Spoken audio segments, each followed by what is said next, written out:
Welcome to Suzanne's studio. I'm Suzanne Barnett, your host. I am so excited tonight to introduce my guest. Her name is Bonnie Stearns, and Bonnie is an extraordinary person, not just in quilting, but in many things. And I just wish we had enough time so I could tell you her medical background, one of which Bonnie was a nurse practitioner. She's a baker, and she is a gardener. But tonight we're going to talk about the fact that Bonnie Stearns is the founder and leader of Silicon Valley Quilts for Kids. Bonnie, I am so happy to be interviewing you. Thank you for being here. My pleasure. I'm glad to be here, Suzanne. And you're such a fun person, and you're now a neighbor of mine, and I really, I hate to say this, but I had a hard time getting you here, and you're so fabulous and, and important. Okay, let's talk about how did you become a quilter? I became a quilter because one of my very best friends has quilted since the 1960s or 70s, and she seemed to be having a good time with it. I enjoyed sewing, so she went with me to a beginning quilting class back in 1995 or 6. So I've kept it up ever since then. So tell us about your organization. Silicon Valley Quilts for Kids is one of about 80-plus chapters of Quilts for Kids Incorporated. We are a 501c3 IRS-determined nonprofit organization. That means people who donate to us can write that off as a tax deduction. So around the country, these women I should say women, I think there may be a couple men, but I've never seen a photograph or a reference to a man doing this. We make and donate quilts to kids who are either seriously ill or injured or, having been traumatized, live in a circumstance that is not of their choosing. So in our case, we donate to 10 or more agencies around Santa Clara County, one in San Leandro. We've sent quilts to the fire victims in Lake County last fall. Recently, we've made contact with the Law Enforcement Wives Organization, and when a law enforcement officer is killed in their duty, then their children are offered quilts from us too. So we visit hospitals and shelters primarily, also hospices. Now, tell me, why are these quilts so important to these children? Well, all the kids who receive a quilt from us are in a situation where they have no control over where they are, really. We donate to the oncology patients at Stanford's Children's Hospital, the Lucille Packard Hospital. A lot of kids are in a shelter where they've been pulled from their homes suddenly, and they leave without their clothes, their backpack, their homework. They have nothing but what they were wearing when their mother said, "This is it, we're leaving right now." And so when they arrive at one of these shelters and someone gives them or allows them to choose from a selection of these colorful quilts, that's something that's theirs alone. They get to keep it. It's a personal gift. And the name of the person who made it for them is written on the back. So they know that it might say, made for you by Bonnie, or by Suzanne, or by Nancy, Jan, whoever the quilter's name is. And they feel like they have a contact with somebody they will never meet who cares about them. So, well, you've got a couple of very, very heartwarming stories. Would you tell us, please? I'll tell you about two girls that we found out lived in Lake County when those huge fires swept through their neighborhood in Hidden Valley, I think it's called, north of San Francisco, about 8 months ago. And these girls were daughters of firefighter, and then lost their own home while their father was out fighting fires in some other neighborhood. And these are two girls for whom we're very fortunate. We have a photograph of these girls. We rarely get any kind of image of the kids who receive quilts from us. There are so many privacy concerns. But these girls' mothers signed a release so that we can show their picture. And so we have a picture of them dancing outdoors, holding the quilts that they chose. So that was rewarding for us to see where these quilts go, and I think it was fun for them too. Don't you have a Betty Boop story? Betty Boop story, I do. There was an email I got from the child life specialist. This is an occupational specialty in children's hospitals where this person is sort of the ombudsman or the liaison between the families and the hospital, try to make the child stay in the hospital a little more tolerable and even fun. And she contacted me and asked if we had any quilt with Betty Boop on it. And I said we didn't, but I had just seen some Betty Boop fabric advertised at a local quilt shop. So I said we can get that fabric and we could work on this quilt right away. And we did that. I mean, that day I had the fabric in my hands and I started working on it that evening. And I also said, is there any hurry here? Because this is the woman who works in the oncology department. These children have cancer. She said, no, this is not an urgent thing. So we started to make the quilt. A few days later, she contacted me again and she said, it's more urgent than I thought. So we really went into high gear on that. And I phoned around to some of our quilters, one of whom had a quilting machine that can stitch very elaborate patterns on the quilts, and asked her, if I finish this quilt, can you quilt it right away? She said I can do it overnight. And she did. Within 48 hours, we had that quilt at Stanford for that girl. And the family found that to be terrific. And I found out later, a couple weeks later, when I was at Stanford, and I said, how's Betty Boop doing? And the child life specialist, Michelle, said, nothing. She just shook her head. And I knew that girl didn't make it. But I found out that she had that quilt on her bed when she died. So you never know where these quilts are going to go. You don't know if this child is going to be laughing all the way, or you don't know if it's going to be maybe the last day of that child's life that they hold on to that quilt. So everything we turn out is made with love, and we try to do a good job for kids we'll never meet. Why do you enjoy it so much, Bonnie? I like the geometry of it. Yeah. I like putting the pieces together. I like the color. I love knowing that someone's going to get a surprise they never expected. I like the idea of kids getting a surprise. And so all that wraps up together and lets me know when I'm working on one of these quilts that it's going to go to a good place. Well, I've heard a couple of quilters say, well, I'm not artistic, but I like to sew. And I totally disagree with that, because every one of these quilts looks to me like a painting. Mm-hmm. So the quilter has to have some or a lot of artistic ability to be able to put these together. I don't mean just the sewing, mm-hmm. but how do you... The patterns, the colors, everything. How do you do that? It's a spectrum. Some are very simple. There are lots of squares sewn together, but the colors make it stand out. And other people in our group will make a quilt that's a real work of art. It's a mosaic. It's something unique. But we have people from the beginner to the professional quilter. All of those people are in our group. And half of the fun is putting things together that will make a pleasing presentation. So, and how all of the did above. These quilters find out about your organization? We keep flyers or a business card in quilt shops in the area. We have a presence on our national headquarters website where every chapter is listed by state. We have our own website. I'm happy to say that in Silicon Valley, we have a website, and I think we're the only Quilts for Kids chapter that has a website, not just a Facebook page, but a website. So people can go to siliconvalleyqfk.org, and they'll find us that way. sometimes people just happen in the quilt shops while we're there working, and that can be a pretty active group, and they'll wonder what is going on back there, and they'll find out that way, and maybe people have joined us. Not only that, but two things I remember: no dues and no business meetings. That's right.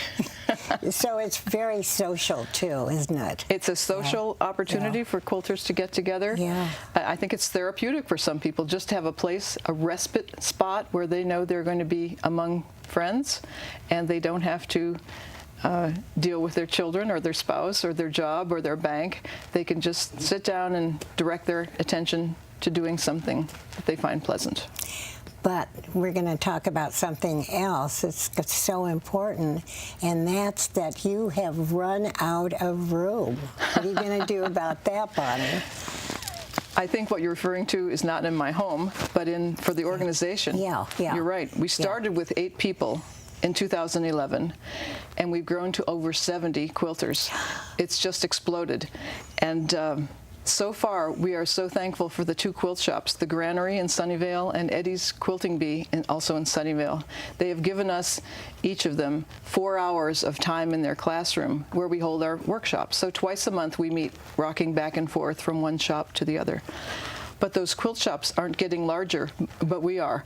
And so we are really looking for a place where we can stretch out a little bit, where more of our members can hook up their sewing machine and sew at the workshop rather than just come to drop things off and leave.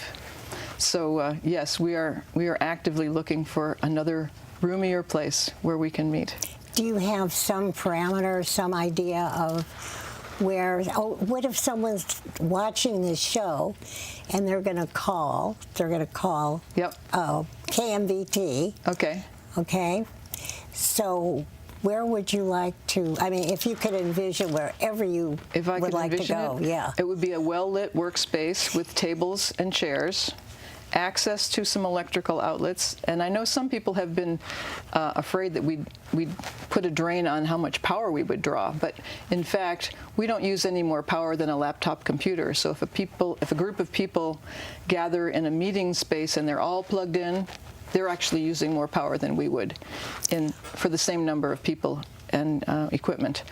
So it would have to be well lit, tables and chairs, be able to accommodate, I'd say, 25 or 30 people, maybe half of whom would be sewing, would bring their own portable sewing machine and set up shop for that 3 or 4 hours. Is that going to be a possibility? I'm kind of worried about that. Are you kind of worried about it? I am. I am hopeful this will pop up. We've entertained 3 different places right now, and I'm continuing conversations with them, hoping to find what will work for us. Yeah. But you know, as I found out about you and about all of your talents, you're a Renaissance woman. You are, Bonnie. I don't know what you cannot do. But anyway, you wanted to teach me to bake. That didn't work. Now you want me to become a quilter, and I can't even sew a button on correctly. I could never do that, ever. You could be a color advisor. Oh, but the other thing is that it's like you have to really be a bit of a mathematician, don't you? Tell about that. It does. Well, if you want to make a tidy quilt, it starts with measuring right and cutting correctly and even using the iron the right way. And things will go together the way you envision them in a pattern. But there are also art quilters who don't have a pattern in mind, and they're sort of building one layer of fabric on another. Yeah. We don't do a lot of that because there's often embellishment in quilts like that, and that's the kind of thing that would get tangled up in the quilting equipment. But we do a lot of geometric work, or just, I don't know if some of these are showing up on your camera. This quilt right here is abstract. That one up there, very geometric and ordered. There's a whole... But it must be such a thrill to do one of these and show it. And I had no idea there were so many sick children. Tell about that. Well, I believe at any given moment there are 1,600 children in foster care in Santa Clara County. We can't touch that many, but we do pledge, I'd say, 30 quilts a quarter to a group called EMQ. Lacey is another group that's legal advocates for children and youth. We donate to them regularly. More than half of our quilts go to hospitals, so there's a limit to how many we can hand out, but we've donated over 2,500 quilts in the couple of years we've been together. 2,500? 2,500, right. Goodness. Keeps growing. But there's no shortage of children who are in unhappy situations, so we just keep plugging along and doing it. I just think I'm very, very touched by this. That's why I wanted to interview you. I really did so badly. And you're so important in this life. You really are, Bonnie. Well, what do you envision with the rest of your life? But you're still a young lady. the rest of my life. I can't see an end to this. I think I'll be doing this as long as I can. Yeah. So I've recently moved to a retirement community with my husband, and we are having a good time there. I have family in different parts of the country. I'll go to see them. I have 2 girls who live nearby, and we see them frequently. So I don't see any large assignments for myself on the horizon. I think I'll just keep doing this. I'm sure you will, but I have a feeling something else will come along. Do you? And you knit, and you've got to tell about one of your, when I first met you and I saw your apartment, I wasn't nearly as interested in the quilting because I didn't really know what it was about, but all of that petty point and all that stuff that you do, and tell about the Monopoly board. I wanted you to bring that, Bonnie. Oh, my sister and I had a little competition to embroider a Monopoly board. It was from a pattern. There's nothing creative about it. I'm just following the pattern, following the directions. I think it's fun to look at. But every stitch, it's exactly, and you've used it to play on. Oh, of course. Yes. What if it gets dirty? Well, it's got glass on top. I don't worry about that. You It's play on the glass. There's glass. Okay. And it's a scratch-resistant glass, so that when we play with those little metal pieces, it won't be dinged up. But I think it's fun to look at when people just see it. Somebody put a Monopoly board in a frame, and then they realize it's all stitched by hand. And not only that, but the frame is different. It's not just square. Oh, that's right. It's strung on the back with a nylon cord with rubber bumpers, so it won't scratch the wall and it won't scratch the table when you set it down on glass. Yeah, but it's not completely, as you look at it, it's not a complete rectangle, is it? Indeed it is. It's just hanging on the diagonal. That's it. So it's looking like a diamond. That's it. That shows my geometry. Could you tell a little bit about your medical background? My medical background. Okay. I started out as a registered nurse. I became a nurse practitioner about 15 years into that. And then I moved into industry and started working in medical device companies, 4 startups in a row. That probably caused me to retire earlier than otherwise would have happened, because it takes a lot out of you to work in a startup, and to do 4 back-to-back was quite an endeavor. And then I retired as an officer of a medical device company, and I've been retired now for 8 years. Hard to believe. But you're into, I mean, this is taking up a huge amount of time, isn't it, your quilting? You know, it comes and goes. Sometimes I'll sit down and I'll sew almost nonstop for 2 days, and other times I have things to do. So I don't sew all the time. But it all comes together, and at each of our workshops, we might turn in 25, 35, 40 quilts every 2 weeks. They come in waves. And so when I'm not quilting too much, the other person might be going full out. And so we gathered more than 800 quilts last year to be donated. That is just amazing.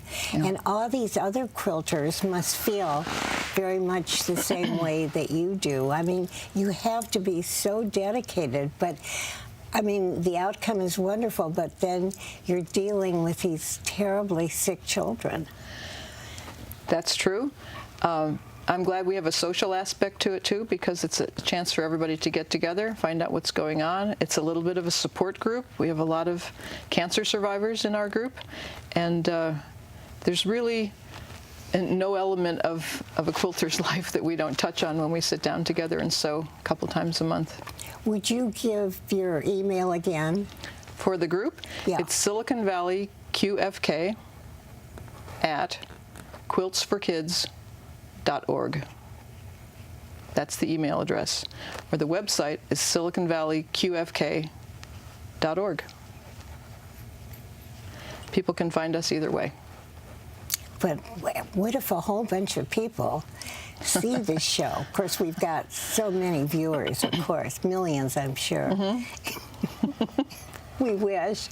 No, but in case they've missed that, they could always call the studio. They could call the station. Yeah, the station. And I can leave the contact information at the station. Yeah, sure. Yeah. Well, I just think I'm so proud to know you, really. Oh, I'm that's not sweet.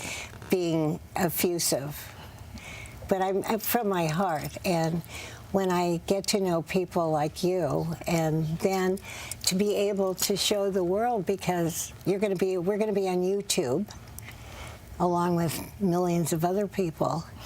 And you know, I've been doing this show for 25 years, and I feel so lucky and so blessed that if I meet somebody like you, and that what you do is so important, and then to be able to show it, you know, to the world now, right, is just such a blessing to me, really.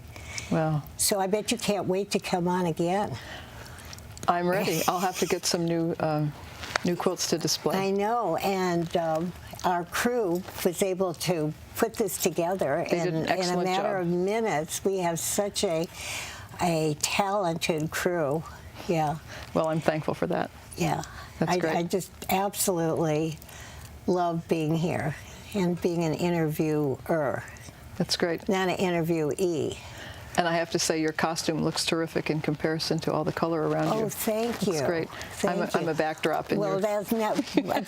of course, because I thought we were going to, you know, hold it up. But would you like to say, you've got a quilt that maybe you could talk about? I have a few up here. Yeah, let's talk about that for a moment. Look at this one. And this ribbon, every quilt that we have, we wrap in a roll like this, and we tie with a ribbon. After, I think the first donation we made was to a shelter in San Jose. And this little boy, as we were leaving, this little boy, he had chosen his quilt already, and he was tugging on my shirt. And I said, what? He said, can you roll mine up and tie it again, because I want to have a present when I go to sleep tonight. So this is not just handing them some piece of bedding. This is a gift for these children. And so they all come wrapped up with a little bow, like that. And this one is Clifford the Big Red Dog. Every child will recognize this character. Oh, Bonnie. Did you make this one? Oh, I did not. And the way the child knows who made it for them is they will find this little label on the back of the quilt that says, Quilts for Kids, do you like your quilt? Tell us your story. My quilt at quilts.kids.org. And then the person who made it can put their name right in that box. So the child has an invisible friend now. Of course. So that's Clifford. This one is a fabric that we all used one year. We call it our challenge fabric, because it was a challenge to make a quilt all out of the same fabric. If you hold one edge up there, this one, do you see the crayons tumbling out of the box at here? That. Yeah, this was a big favorite. I've kept a couple of these that I can show to groups, say when I go to talk to a Rotary Club or a Kiwanis Club. I need to have a little... these demos make a demos for show and tell. Big difference. Yeah, so we have to keep a couple fantastic. back. I mean, look at the artwork in this. That's what I can't get over. Right. So this one, this is one of, and the back is even made of crayons too. It's just fabulous. See, now I could see all of these as like a skirt. You know, I mean, they're just so fantastic. Well, the kids often use these as, they see themselves as superheroes, and they throw them over their shoulders and run around in their hospital or in their shelter. So they also look at these as clothing. And not only that, but these are pretty indestructible, aren't they? Well, they're all machine-made. They're machine-pieced, they're machine-quilted, and we think that will make them sturdier than something that was handmade. I would think That's for sure. Yeah, and they're washable, of course. Oh, of course, yeah. You have to wash these before. They're all washed before they go out. I see. Yeah. So who does that? Every quilter washes their own. I see. So that's sort of the last step before we wrap and roll them and tie them in a bow. Then we know they're ready to go out. Well, Bonnie, I can't thank you enough. Really, I've been so looking forward to interviewing you because you have so much material. And then this, though, I feel that this is your passion. And if we don't have passion, what do we have, right? Chocolate. Chocolate. And your baking, your bread, your pies, your cookies. Oh, my. And thank you so much, and I only wish you continued lots and lots of quilts and good health. Well, thank you. It was fun doing this with you. Thank you. And I want to thank our crew. I mean, like, they got this set together in a matter of a very short time. I love my crew. I just don't know. We're all volunteers, and we're all different, right? And one time I said to the crew, how come you're so, we've been together for years, and how come we stay together? And they said, because the guests that I have are so hot. Hot being cool. Being cool. And so anyway, I want to thank my crew, I want to thank you, and I want to thank my audience for watching. What would I do without all of you wonderful people? And you know what? I can't wait to see you next time. Bye-bye. Thank you. Bye.